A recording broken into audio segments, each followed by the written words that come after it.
नमस्कार मित्रांनो, मला डाव्या हाताला थोडा मसल पेन होता म्हणून मी हॉस्पिटलला आलतो. पण बऱ्याच जणांना इथं माहित नाहीये की बाबा आपल्या शिंदे ॲक्सिडेंट जे हॉस्पिटल आहे तिथं आता आपलं फिजिओथेरपी सेंटर चालू झालं. मग म्हणलं तुम्हाला माहिती मिळावी यासाठी हा व्हिडिओ बनवतोय. तुम्हाला डोक्याच्या केसापासून पायाच्या नखापर्यंत कोणताही पेन असू द्या, म्हणजे तुम्हाला मसल पेन आहे, पाठीत दुखते, सांधे दुखी, कोपरा आहे किंवा गुडघ्याचा आजार आहेत किंवा अर्धांगवायू म्हणजे ज्याला पॅरालिसिस होतो, अशापर्यंत कशाचे तुम्हाला जर आजार असतील तर इथं विदाऊट मेडिसिन म्हणजे गोळ्या औषध न देता तुम्हाला फक्त शरीराच्या हालचालींवरती तुम्हाला बरं केलं जातं. कोणतंही दुखणं असू द्या ह्याच्यावरती खात्रीशीर इलाज. आता आपल्या म्हणजे शिंदे ॲक्सिडेंट जे हॉस्पिटल आहे त्याच्यामध्येच आता फिजिओथेरपी सेंटर सुद्धा चालू झालं आहे. डिटेल्स मी टाकून देतो. त्यासोबतच नमस्कार, मी डॉक्टर सनोबर तांबोळी. 1 वर्षापासून पंढरपूर येथे फिजिओथेरपी सेंटर चालू केलेले आहे. I have completed my BPTH from MUHS university as well as I have certified dry needling therapy, cupping therapy, हिजामा, देन ISTM. म्हणजेच ह्या गोष्टी कशासाठी काम करतात.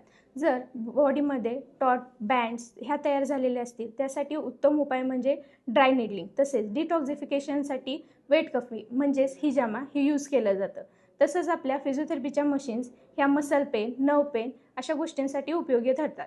इथे माझ्या पाठीमागे तुम्ही मॅडमचे सगळे सर्टिफिकेशन बघता. डॉक्टरांना तब्बल 3 वर्षाचा अनुभव आहे फिजिओथेरपीमध्ये. त्यासोबतच 1,500 ते 2,000 पेशंट यांच्या आता खात्रीशीरपणे नीट झालेले आहेत. मग थोडक्यात काय तर तुम्हाला पायाच्या नखापासून डोक्याच्या केसापर्यंत कोणतंही दुखणं असेल, डोळे दाखवून तुम्ही इथे शिंदे ॲक्सिडेंट हॉस्पिटलला येऊ शकता. इथं फिजिओथेरपी सेंटर आता चालू झालं आहे. बाकी डिटेल्स खाली टाकून देतो. नक्की संपर्क करा.